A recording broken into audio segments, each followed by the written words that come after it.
જય શ્રી કૃષ્ણ વૈષ્ણવો। આજે આપણે ઠાકોરજીને ફળોના હિંડોળે ઝુલાવીશું અને મેં અહીં સૂક્ષ્મ પ્રયાસ કર્યો છે કે પ્રભુને હું મારા ઘરે જે સૂક્ષ્મ અવકાશ છે એટલા પ્રમાણમાં પણ હું લાડ લડાવી શકું અને પ્રભુને જે ગમે એવી રીતના હું થોડો નાનો એવો પ્રયત્ન કરી શકું અને મારા ઘરે જ પ્રભુને હું લાડ લડાવી શકું। તો આવી રીતના તમે પણ જે રીતના તમારે ઘરે જગ્યા હોય અને અવકાશ હોય એવી રીતના પ્રભુને તમે લાડ લડાવી શકો છો।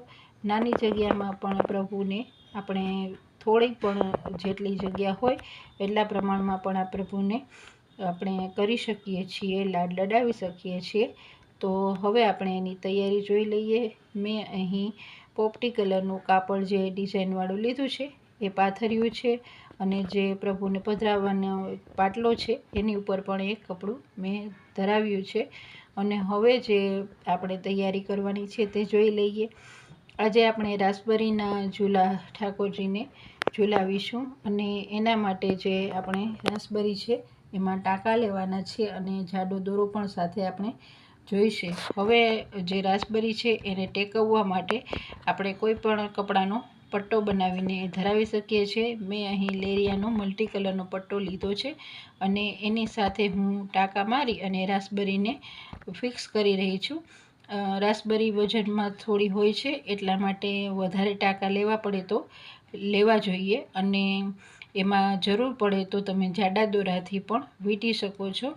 3 થી 4 ટાંકા લેવા જરૂરી છે અને જે રાસબરીનું આગળનો ભાગ હોય એને પણ તમે ટાંકા લઈને સિક્યોર કરી શકો છો। આવી જ રીતના આપણે બધી જ સાઈડ રાસબરીને ટાંકા લઈને ફિક્સ કરી દઈશું અને ત્યારબાદ હવે આપણે ઠાકોરજીને જેમાં ઝુલાવવાના છે એના માટેની ઝાલર મેં અહીં તૈયાર કરીને રાખી છે અને આ ઝાલર હું ડબલ લેયરવાળી મેં બનાવી છે અને તમને મેં પહેલાં જ કહ્યું હતું એવી રીતના હું આગળના ભાગમાં દોરી રાખતી હોઉં છું જેથી એને વીંટી શકાય અને આરામથી આપણે નીકાળી પણ શકીએ।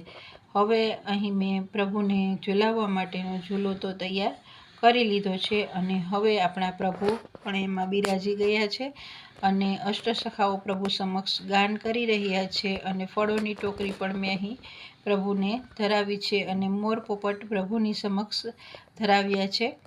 તો તમને મારો આ વિડીયો કેવો લાગ્યો અને પ્રભુની સમક્ષ મેં કરેલો સૂક્ષ્મ પ્રયાસ આપને કેવો લાગ્યો એ પણ કોમેન્ટમાં જરૂર જણાવજો।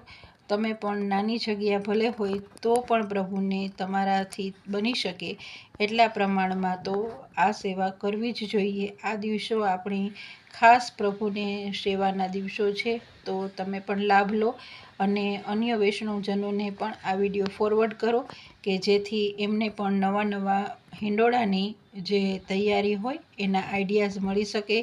તો આપ સર્વને મારા ઝાઝા કરીને જય શ્રી કૃષ્ણ વૈષ્ણવ, સૌને જય શ્રી કૃષ્ણ।